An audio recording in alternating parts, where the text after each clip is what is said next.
What's your name? My name's Danny. Danny. How long you been? I've been homeless since the summertime, since August. Yeah. I've had 2 relationships since then, both ended up going wrong for me. A lot of people back in the ages when back in the 80s when I was small, you had people that were finishing service, and as soon as they were coming out from finishing service, they were straight onto the streets. No, it was psychological, post-traumatic stress and all that. They had places in which to go, they had family units in which to go back to, but because they didn't have the mental well-being, they were sick. Because they'd gone from civvy streets to war, to doing a job and duty, and then coming back to civvy street, but they were trained in which to go into job, duty and war. Right. Yeah? If need be, go and defend and whatnot, and you know what I mean, do your duty. Yeah? That's why I'm saying war. I'm not saying it as go out and do it. Yeah. I'm saying it as that's how it is.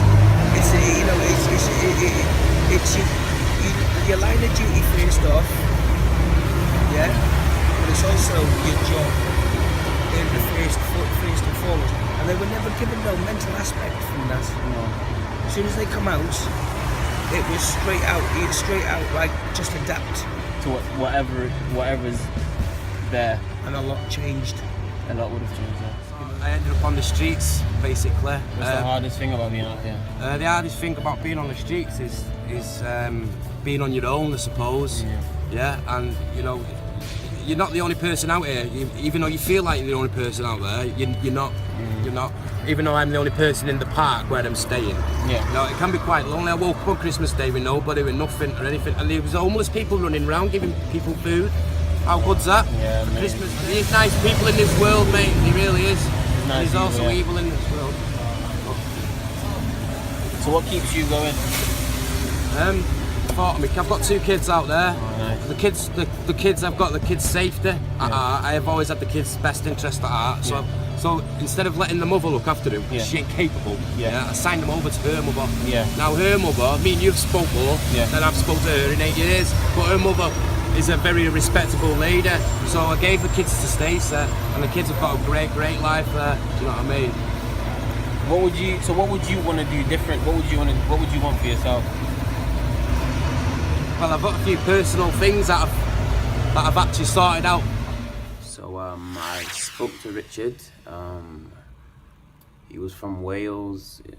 That was a very deep conversation. He told me about what it's like living on the streets.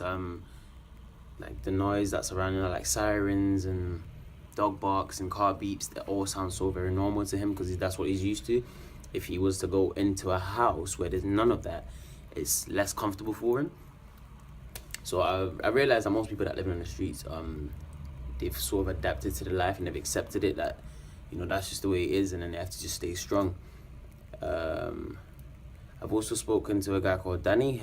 He basically made a few decisions that were improper in his life, and he had kids, so he put the kids first by not just abandoning them. So he left them with a place to stay, and that's how he gets through being on the streets. That he's got 2 kids out there, and hopefully one day he'll be able to see them again.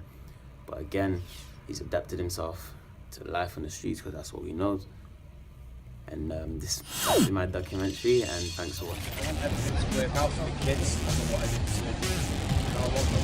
I want to live a long life. Do you know what I mean? I don't want to do drugs, and I've got to do it again.